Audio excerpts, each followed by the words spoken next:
Hello everyone, स्वागत है आप सभी का हमारे एक और नए वीडियो में। आज का जो वीडियो है आपका क्लास 10 का subject marketing and sales code 412 इसका यूनिट 1 के ऊपर है। ठीक है, इसमें हम लोग इंट्रोडक्शन टू मार्केटिंग मिक्स जो चैप्टर है आपका यूनिट 1 है क्लास 10 का जो मार्केटिंग एंड सेल्स सब्जेक्ट का, उसका कंप्लीट एक्सप्लेनेशन आपको इस वीडियो में मिलेगा। तो वीडियो को एंड तक देखिए ताकि आप इस पूरे यूनिट को अच्छे से एकदम डिटेल में कवर कर सके। ठीक है, तो चलिए बिना किसी देरी के वीडियो को स्टार्ट करते हैं। तो सबसे पहले देख लेते हैं कि मार्केटिंग मिक्स होता क्या है। ठीक है, the marketing mix refers to the combination of various element use by business to market its product और सर्विस इफेक्टिवली। मतलब कि मार्केटिंग मिक्स क्या है। मार्केटिंग मतलब क्या होता है, प्रोडक्ट्स को मार्केट करना, मतलब लोगों को तक पहुंचाना, जिससे लोगों को प्रोडक्ट अच्छा लगे, लोग जो है उसको बाय करें। ठीक है, तो मार्केटिंग मिक्स क्या है, आपका कॉम्बिनेशन है बहुत सारे एलिमेंट्स का जो कि कोई भी बिजनेस यूज़ करता है अपने प्रोडक्ट को और सर्विस को लोगों तक इफेक्टिवली पहुंचाने में। ठीक है, और मार्केटिंग मिक्स को हम लोग और भी क्या कहते हैं, it is also known as the 4 P's of marketing. 4 P, ठीक है, product, price, place and promotion. इन 4 P's के बारे में हम लोग डिटेल में पढ़ेंगे इसी चैप्टर में, तो उसको आगे जानेंगे। तो इसको हम लोग और भी क्या कहते हैं, 4 P's ऑफ मार्केटिंग। ठीक है, this 4 elements are controllable variables that companies blend to achieve their marketing objective and satisfy customer need। ये जो चारों एलिमेंट है इसको हम लोग अपने हिसाब से कंट्रोल कर सकते हैं और इसका यूज़ करके कंपनीज क्या करते हैं, वो लोग अपना मार्केटिंग ऑब्जेक्टिव्स को फुलफिल करते हैं और कस्टमर के नीड्स को सेटिस्फाई करते हैं। ठीक है, तो ये रहा हमारा चैप्टर का इंट्रोडक्शन। इसके बाद मैं आप सभी को बता दूं कि जो हमारा ई बुक है मार्केटिंग एंड सेल्स का कंप्लीट नोट्स के साथ साथ में मोस्ट लाइकली सॉल्व क्वेश्चंस के साथ, उसको आप बस 29 रुपीज़ में खरीद सकते हैं अगर आप हमें यहाँ पे व्हाट्सएप करेंगे। ठीक है, आप हमें व्हाट्सएप कर दीजिएगा, ये बुक आपको बस 29 रुपीज़ में मिल जाएगा। उसके बाद जो हमारा नेक्स्ट टॉपिक है क्या है, meaning of marketing mix. Marketing mix का मीनिंग क्या है। ठीक है, marketing mix is the set of controllable tactical marketing tools that a company use to produce a desirable response in the target market. ठीक है, मार्केटिंग मिक्स क्या है आपका, रुकिए, set of controllable tactical marketing tools. ठीक है, मतलब कि ऐसे मार्केटिंग टूल्स जिसको कंट्रोल किया जा सकता है, उसका यूज़ क्या करता है, कंपनी यूज़ करता है ताकि प्रोड्यूस कर सके वो लोग डिज़ायरेबल रिस्पॉन्स। ठीक है, जो उनका टारगेट मार्केट है वहाँ पे। तो मार्केटिंग का यूज़ करके जनरली क्या किया जाता है, अपने प्रोडक्ट को लोगों तक पहुँचाया जाता है, उसका एक अच्छा इमेज क्रिएट किया जाता है। It helps in achieving the company's marketing objective such as increasing sales, creating brand awareness and gaining customer loyalty। तो मार्केटिंग करके लोगों का ऑब्जेक्टिव क्या होता है कि वो लोग अपना सेल्स को इंक्रीज़ करें, उनका ज़्यादा से ज़्यादा प्रोडक्ट जो है वो बिके, उसके बाद उनका जो ब्रांड है उसके बारे में लोगों को पता चले। आप किसी ब्रांड का एड देखते हैं तो आपको उसके ब्रांड के बारे में पता चलता है। तो इसी तरह से मार्केटिंग का यही मेन ऑब्जेक्टिव होता है। ठीक है, एंड गेनिंग कस्टमर लॉयलिटी, और कस्टमर का जो लॉयलिटी है उस चीज़ को भी वो गेन कर सके। ठीक है, तो यही आपका मार्केटिंग मिक्स का मीनिंग है। इसके बाद types of marketing mix. Marketing mix जो है आपका अलग अलग टाइप का होता है, तो उस चीज़ को हम लोग देख लेते हैं। Product mix. प्रोडक्ट मिक्स क्या है, decision related to the product and its characteristic. मतलब कि प्रोडक्ट को किस तरह से डिज़ाइन करेंगे कि वो ज़्यादा बेटर लगे, ज़्यादा एट्रैक्टिव लगे, उसका कैरेक्टरिस्टिक क्या रहेगा। फिर आपका जो नेक्स्ट हो आपका प्राइस मिक्स। प्राइस मिक्स में आपका डिसीजन जो होगा, प्राइसिंग स्ट्रेटेजी, पॉलिसीज, इन सब चीज़ों को लेकर होगा कि आप प्राइस किस टाइप से फिक्स करेंगे ताकि ज़्यादा से ज़्यादा लोग अट्रैक्ट हो, प्राइस जो है लोगों को ज़्यादा एक्सपेंसिव ना लगे। इन सब चीज़ों को लेके देखा जाता है प्राइसिंग में। उसके बाद आपका प्लेस मिक्स। ठीक है, प्लेस मिक्स में क्या होता है, decisions related to channels of distribution and logistics.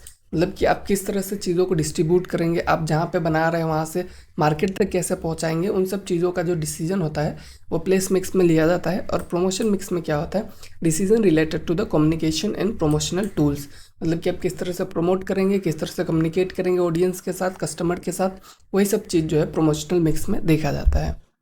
इसके बाद हम लोग अभी देखेंगे 4 P's ऑफ मार्केटिंग मिक्स। जो मार्केटिंग मिक्स है उसके 4 P's जो है उसको हम लोग अभी इस पार्ट में देखेंगे। तो सबसे पहला क्या है हमारा, प्रोडक्ट। प्रोडक्ट क्या है, a product is anything that can be offered to a market to satisfy a want और नीड। मतलब कि किसी भी वांट या फिर नीड को सेटिस्फाई करने के लिए मार्केट में किसी भी चीज़ को हम देते हैं तो उसको हम लोग क्या कह सकते हैं, प्रोडक्ट कह सकते हैं। It can be A tangible goods, मतलब कि कोई एक ऐसा चीज़ जिसको हम लोग छू सकते हैं, जैसे कि एक कार हो गया, लैपटॉप हो गया, या फिर एक इंटेंजिबल सर्विस लाइक बैंकिंग और टीचिंग, ठीक है। आप टेंजिबल गुड मतलब कार या फिर लैपटॉप खरीदेंगे तो भी आप पैसा पे कर रहे हैं, क्योंकि वो आप चीज़ खरीद रहे हैं, वो प्रोडक्ट है, ठीक है। और वहीं पे आप इंटेंजिबल सर्विस अगर ले रहे हैं, आप बैंक यूज़ कर रहे हैं, आप या फिर अपने टीचर से पढ़ रहे हैं, ट्यूशन ले रहे हैं, ठीक है, तो उसके लिए आप पैसा देंगे, ठीक है। वो आपका एक सर्विस है। जैसे कि मैंने अभी आपको एक ई बुक के बारे में बताया, उस ई बुक को मैंने आपको मार्केट किया, तो आप जब उसको खरीदेंगे तो आपको एक प्रोडक्ट मिल रहा है, उसके बदले आप मुझे पैसा देंगे। तो यही जो चीज़ है वो मतलब प्रोडक्ट में आ जाता है, ठीक है। प्रोडक्ट के कुछ डिसीजंस होते हैं। तो कि प्रोडक्ट डिसीजंस क्या है? प्रोडक्ट डिज़ाइन होता है सबसे पहले, कि शेप, स्टाइल, अपीयरेंस, मतलब दिखने में प्रोडक्ट आपको अगर अच्छा नहीं लग रहा है तो आप उसको लेना पसंद नहीं करेंगे। तो इसलिए प्रोडक्ट डिज़ाइन जो होता है बहुत ज़्यादा ज़रूरी होता है। उसके बाद आपका क्वालिटी किस टाइप का रहेगा, ठीक है। Level of performance and reliability, मतलब आप जितना प्राइस देंगे उतना आपको बेटर क्वालिटी मिलेगा। और जो प्रोडक्ट है उसका क्वालिटी किस तरह से वो लोग इम्प्रूव कर सकते हैं, इन सब चीज़ों का डिसीजन जो है वो प्रोडक्ट में लिया जाता है। क्या फीचर्स रहेगा, जैसे कि additional attribute that make the product unique, ठीक है। कोई आप मान लीजिए एक नॉर्मल लैपटॉप लेते हैं, ठीक है, तो वहीं पे आपको एक ऐसा लैपटॉप आके मतलब मिल जाए जो कि मतलब आपको बहुत ही बेटर परफॉर्मेंस दे पा रहा है, जो कि महंगे महंगे लैपटॉप है वो भी नहीं दे पा रहा है, कम प्राइस में ही वो दे पा रहा है, तो आप उसको लेना प्रेफर करेंगे। ये एक तरह का प्रोडक्ट डिसीजन है जो कि उसको मार्केट करने में हेल्प कर रहा है, उसको यूनिक बना रहा है बाकी प्रोडक्ट से, ठीक है। उसके बाद आपका ब्रांडिंग होता है, creating a distinctive identity for the product, मतलब का जो प्रोडक्ट है उसका एक आइडेंटिटी है, ठीक है, जिससे मतलब उस प्रोडक्ट का पहचान रहे, ठीक है, लोग उसको पहचाने। उसके बाद आपका पैकेजिंग होता है, डिज़ाइनिंग द प्रोडक्ट कंटेनर और रैपर एट्रैक्टिवली, जो भी प्रोडक्ट है उसको अगर अच्छे से डिज़ाइन नहीं किया जाए तो दिखने में अच्छा नहीं लगेगा। मान लीजिए अंदर बहुत ही टेस्टी एक चॉकलेट है बट ऊपर से जो डिज़ाइन है वो एकदम बेकार लग रहा है, तो आप उसको खरीदना ही पसंद नहीं करेंगे। तो पैकेजिंग भी बहुत ज़्यादा इंपॉर्टेंट होता है।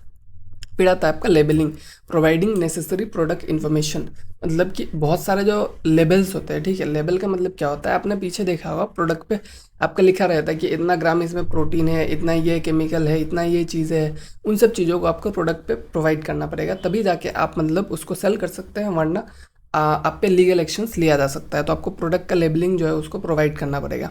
आफ्टर सेल सर्विसेज भी आपको देना पड़ेगा, जैसे कि कस्टमर सपोर्ट हो गया, कोई चीज़ खरीदे तो आपको मतलब कस्टमर सपोर्ट दिया जाता है, ठीक है, कि आप मतलब इस नंबर पे कॉल कीजिए, 24/7 हम आपके लिए है, इस तरह से। तो वो सब भी आपका प्रोडक्ट डिसीजन में ही आ जाता है। उसके बाद हमारा जो नेक्स्ट पी है वो क्या है, price. Price is the amount of money a customer pays to acquire a product और सर्विसेज। प्राइस क्या है, वो पैसा जो कि कोई भी कस्टमर आपको पे करता है प्रोडक्ट या फिर सर्विस लेने के लिए, ठीक है। It plays a crucial role as it affects both demand and profitability. आपका प्राइस अगर बहुत हाई है आपके कंपटीटर से तो आपका डिमांड जो है ऑटोमेटिकली कम जाएगा, क्योंकि लोग उसको लेना पसंद नहीं करेंगे, ठीक है। अगर आपका प्राइस जो है बहुत ज़्यादा कम है अपने कंपटीटर से तो आप प्रॉफिटेबल नहीं रह पाएंगे। तो इस तरह से प्राइस जो है सबसे इम्पोर्टेंट है, क्योंकि आपका जो अलग अलग फैक्टर्स को देखेंगे तो प्राइस अगर आप सही से नहीं रखते हैं तो या तो आपका प्रोडक्ट नहीं बिकेगा या तो आप प्रॉफिटेबल नहीं रहेंगे, ठीक है। तो प्राइसिंग डिसीजन में आपका पहले आता है pricing strategy, such as penetration price, low price to enter market. Starting में आप देखेंगे कोई भी ऐसा प्रोडक्ट जो नया नया लॉन्च होता है तो वो पेनिट्रेशन प्राइस पे लॉन्च करता है, मतलब बहुत ही कम प्राइस पे लॉन्च करेगा। जियो ने सबसे कम प्राइस पे लॉन्च किया था, तो वो अपने मार्केट को एंटर कर दिया, ठीक है। तो जब नए प्रोडक्ट्स कम प्राइस पे आएंगे तो आप उसको लेना प्रेफर करेंगे, ठीक है, क्योंकि आप चाहेंगे मतलब कि ट्राई करके देखते हैं। तो इस तरह से प्राइसिंग डिसीजन प्राइसिंग स्ट्रेटेजी होता है, ठीक है। या फिर स्कीमिंग प्राइस मतलब कि इनिशियल प्राइस जो है आपका हाई रहता है, तो मेनली जनरली यही देखा जाता है कि आपका पेनिट्रेशन प्राइसिंग को यूज़ किया जाता है, ठीक है, जो लो प्राइस को दे के मार्केट में एंटर किया जाता है, ठीक है। उसके बाद आपका प्राइसिंग डिसीजन में आपका डिस्काउंट अलाउंसेस वगैरह भी आ जाता है, जैसे कि ऑफर टू अट्रैक्ट कस्टमर्स। आप कहीं मतलब ऐसे जोमेटो में जाएंगे फूड ऑर्डर करने तो वहाँ पे आपको दिखाएगा कि अरे इतना % डिस्काउंट है, इतना डिस्काउंट है। तो इससे मतलब जनरली कुछ उतना होता नहीं है, बट मेनली कस्टमर्स को अच्छा लगता है कि अरे इतना डिस्काउंट मिल रहा है, अभी इसको खरीद लेते हैं, बाद में शायद मिले ना मिले। तो इस तरह से प्राइसिंग डिसीजंस लिया जाता है। क्रेडिट टर्म्स होता है, जैसे कि payment period and instalment plans, ये सब भी लोगों को अट्रैक्ट करता है कि कोई एक चीज़ है जो कि आपको EMI पे मिल रहा है तो आप ले लेंगे कि बाद में भी पैसा देंगे, वहीं आपको डायरेक्ट इंस्टेंटली पेमेंट करना है तो उसमें बहुत सारे लोग जो है वो नहीं लेंगे। इस तरह से भी चीज़ें होता है। उसके बाद आपका साइकोलॉजिकल प्राइसिंग किया जाता है, ठीक है। Settle prices that appeal emotionally like 99 instead of 100। तो मतलब जब प्राइस को 99 पे सेट किया जाता है तो आपको लगता है कि ये 99 ही है, बट वहीं पे अगर इसको 100 101 कर दे तो 100 से ज़्यादा जो क्रॉस कर जाता है तो एक साइकोलॉजिकल इम्पैक्ट डालता है। तो इस तरह से प्राइसिंग डिसीजंस लिया जाता है। और प्राइस का क्या इंपॉर्टेंस है, ठीक है, determines company revenue and profit. Price ही जो है वो सबसे इंपॉर्टेंट है। क्यों? क्योंकि कंपनी का रेवेन्यू और प्रॉफिट जो है वो प्राइस पे डिपेंड करेगा। अगर कोई कंपनी जो है वो बहुत ही ज़्यादा मतलब प्राइस को कम रख रहा है तो वो अपना प्रॉफिटेबिलिटी नहीं निकाल पाएगा। Affect the brand image, high price equal to premium product. और जो आपका ब्रांड का इमेज है उस चीज़ पे भी इम्पैक्ट करता है। जैसे कि एक नॉर्मल सा टी शर्ट जो कि आप कहीं पे भी खरीद लेंगे किसी नॉर्मल ब्रांड का, वो आपको 200-300 का मिलेगा। वहीं अगर आप उस टी शर्ट को किसी प्रीमियम ब्रांड से खरीदने जाएंगे, ठीक है, आप ज़ारा से खरीदने जाएंगे या फिर कोई और महंगा ब्रांड से खरीदने जाएंगे, तो वही नॉर्मल जैसा दिखने वाला टी शर्ट आपको 10,000 15,000 20,000 पे भी मिलेगा। तो वो आपका जो प्रीमियम प्रोडक्ट का कैटेगरी में लाने के लिए आपको प्राइस को हाई रखना पड़ेगा, ठीक है। तो ये सब आपका प्राइसिंग डिसीजन में आ जाता है। इसके बाद जो हमारा थर्ड पी है, प्लेस। प्लेस या फिर डिस्ट्रीब्यूशन जिसको कहते हैं कि आप प्रोडक्ट को कहीं पे बना लेते हैं लेकिन आपको उसको मार्केट में तो ले जाना पड़ेगा, ठीक है। Place refers to the process of making product available to customer at the right time and place. मतलब कि कोई भी ऐसा प्रोडक्ट आपने बनाया उसको आप कस्टमर को अवेलेबल करवाएं, ठीक है, राइट टाइम और राइट प्लेस पे, मतलब सही समय पे सही प्लेस पे। आप मान लीजिए दिवाली के लिए पटाखा बना रहे हैं और उसको आप जो है मतलब गर्मियों के टाइम में मतलब मई जून में आप उसको लेके आ रहे हैं मार्केट में, ठीक है, तो क्या वो बिकेगा? नहीं बिकेगा। तो आपको राइट टाइम और राइट प्लेस पे जो चीज़ है उसको डिस्ट्रीब्यूट करना पड़ेगा, उसको मतलब ले जाना पड़ेगा, ठीक है। इसको हम लोग डिस्ट्रीब्यूशन भी कहते हैं। इसके कंपोनेंट्स क्या है? आपका चैनल ऑफ डिस्ट्रीब्यूशन क्या होता है? The path through which product move from producer to consumer. मतलब कि एक पाथ, ठीक है, एक वे कि किस तरह से जो प्रोड्यूसर हो कंज्यूमर तक अपना प्रोडक्ट को पहुंचा दे, उसको हम लोग क्या कहते हैं? चैनल ऑफ डिस्ट्रीब्यूशन कहते हैं। डायरेक्ट और थ्रू होलसेलर रिटेलर्स। तो कुछ जो प्रोड्यूसर होते हैं डायरेक्टली कस्टमर तक अपना सामान भेज सकते हैं, और कुछ प्रोड्यूसर जो होते हैं वो बीच में होलसेलर्स वगैरह को लेके आते हैं जो कि कस्टमर्स तक अपना सामान को लेके जाते हैं, ठीक है। होलसेलर रिटेलर्स ये लोग जो होता है, जैसे कि लेस ने चिप्स बनाया तो डायरेक्ट आपको घर पे बेचने नहीं आएगा, ठीक है।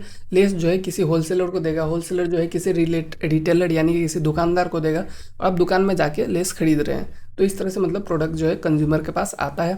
फिर आपका लॉजिस्टिक्स होता है, मतलब कि physical movement of goods including transportation, warehousing and inventory management. मतलब कि जो गुड्स है उसको फिजिकली मूव करना पड़ेगा कि अगर कोई सामान जो है आपका मुंबई में बना है तो उसको जो है गुजरात में कैसे लेके जाएंगे। उसको ऑब्वियसली कोई लॉजिस्टिक्स यानी कि कोई ट्रांसपोर्टेशन का यूज़ करके लिया जाएगा, और ले जाएंगे तो फिर उसको वेयर हाउसिंग प्रोवाइड करना पड़ेगा, मतलब स्टोरेज फैसिलिटीज़ प्रोवाइड करना पड़ेगा, और गुड्स को स्टोर करने के लिए इन्वेंट्री चाहिए। तो ये सब चीज़ जो है वो आपका प्लेस डिस्ट्रीब्यूशन इन सब में आ जाएगा। मार्केट कवरेज क्या होता है आपका? इंटेंसिव, सेलेक्टिव और एक्सक्लूसिव डिस्ट्रीब्यूशन। मतलब कि आप किस तरह से मार्केट को कवर करना चाहते हैं। इंटेंसिव मतलब आप पूरा मार्केट पे डिस्ट्रीब्यूट करना चाहते हैं अपना प्रोडक्ट को, या फिर सेलेक्टिवली कोई कोई सेक्टर है, कोई कोई एरिया है जहाँ पे आप अपने प्रोडक्ट को देना चाहते हैं, या फिर एक्सक्लूसिव डिस्ट्रीब्यूशन करना चाहते हैं कि मतलब कि कोई ही ऐसे दुकानदार हो जहाँ पे आपका प्रोडक्ट जो है वो अवेलेबल रहे, कुछ ही कस्टमर के पास आपका प्रोडक्ट जाए। तो ये सब डिस्ट्रीब्यूशन का जो मतलब डिसीजन है वो प्लेस वाले सेक्शन में लिया जाता है।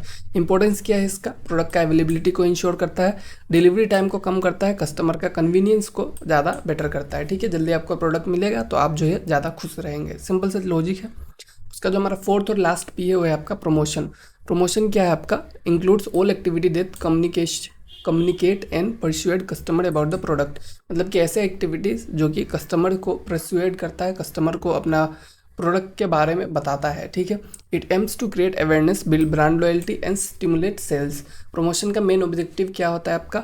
जो अवेयरनेस क्रिएट किया जाए कि प्रोडक्ट कैसा है, प्रोडक्ट क्या है, और उसके बाद ब्रांड का जो क्या वैल्यू है उस चीज़ को क्रिएट किया जाए, और सेल्स को बढ़ाने का जो इनका ऑब्जेक्टिव होता है, ठीक है।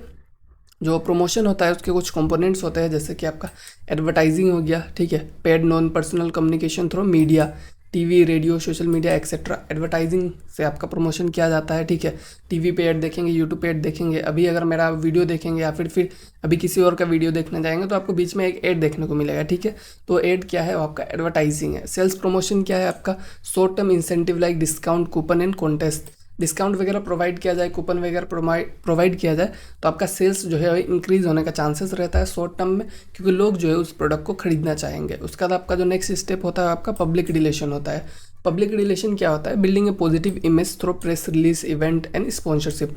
मतलब कि कुछ प्रोग्राम्स को आप स्पॉन्सर कर रहे हैं, कुछ प्रेस रिलीज कर रहे हैं, इवेंट्स वगैरह ऑर्गेनाइज कर रहे हैं कम्युनिटी में, जिससे आपका पब्लिक के साथ जो रिलेशन है आपके ब्रांड का वो ज़्यादा बेटर हो रहा है। मतलब लोग आपके ब्रांड को जान रहे हैं, लोग आपके ब्रांड को ट्रस्ट कर रहे हैं, तो आपका ब्रांड का जो प्रोडक्ट है वो लोग खरीदना भी पसंद करेंगे, ठीक है। तो ये आपका पब्लिक रिलेशन में आ जाता है। उसके बाद आपका पर्सनल सेलिंग होता है, direct interaction between sales representative and potential customer. Personal selling भी प्रमोशन में ही आता है। इसमें क्या होता है? आपका डायरेक्ट इंटरेक्शन होता है जो कि सेल कर रहा है मतलब कंपनी का, और जो आपका पोटेंशियल कस्टमर है उसके साथ डायरेक्ट इंटरेक्शन किया जाता है। जनरली ये जो चीज़ है वो बड़े बड़े मतलब प्रोडक्ट्स पे देखने को मिलेगा। अब लेस को सेल करने के लिए कोई सेल्स रिप्रेजेंटेटिव आपके पास नहीं आएगा, ठीक है, डायरेक्टली कस्टमर के पास। तो ये सब जो है वो अलग अलग चीज़ होता है। डायरेक्ट मार्केटिंग क्या होता है? Reaching customer directly through mail, email और मैसेजेस। आप देखेंगे कि आपको बहुत सारे यूनिवर्सिटी, कॉलेजेस कहीं कहीं से मैसेज आता रहता है, या फिर कोई भी कंपनी आपको मैसेज करता है ऐसे ही यूजलेस व्हाट्सएप पे, ठीक है। तो वो सब क्या है? आपका डायरेक्ट मार्केटिंग है कि आप जो है कंपनी डायरेक्टली अपने कस्टमर को रीच कर रहे हैं मेल के साथ, मैसेज के साथ, या फिर कुछ ही मतलब कोई भी मीडियम यूज़ करके, ठीक है। तो आपका डायरेक्ट मार्केटिंग हो गया। और प्रमोशन का ज़रूरत क्या है? आपका इंट्रोड्यूस करता है नया प्रोडक्ट आपने अगर लॉन्च किया है, और आपका जो ब्रांड का आइडेंटिटी है उसको, और आपका जो ब्रांड का लॉयलिटी है उसको मेंटेन करके रखता है, इंक्रीज करता है, ठीक है। ये हो गया आपका प्रमोशन। इसके बाद हमारा क्या है? सिग्निफिकेंस या फिर इंपॉर्टेंस क्या है आपका मार्केटिंग मिक्स का, ठीक है। तो सबसे पहला क्या है आपका? Customer satisfaction. मार्केटिंग मिक्स जो है उसका यूज़ करके हम लोग कस्टमर सेटिस्फेक्शन के लिए काम कर सकते हैं, ठीक है। Helps in designing product and services according to customer needs. मतलब कि कस्टमर को क्या चाहिए उस हिसाब से आप प्रोडक्ट को डिज़ाइन कर सकते हैं, सर्विसेज को डिज़ाइन कर सकते हैं। बिजनेस ग्रोथ में हेल्प करता है, increase sales and profit through effective marketing strategies. मतलब कि आपका सेल्स और प्रॉफिट हर चीज़ को वो इंक्रीज़ कर सकता है अगर आपने इफेक्टिव मार्केटिंग स्ट्रेटजी को यूज़ किया है। आपको कॉम्पिटिटिव एडवांटेजेस प्रोवाइड करेगा, जैसे कि proper mix help in staying ahead of competitors.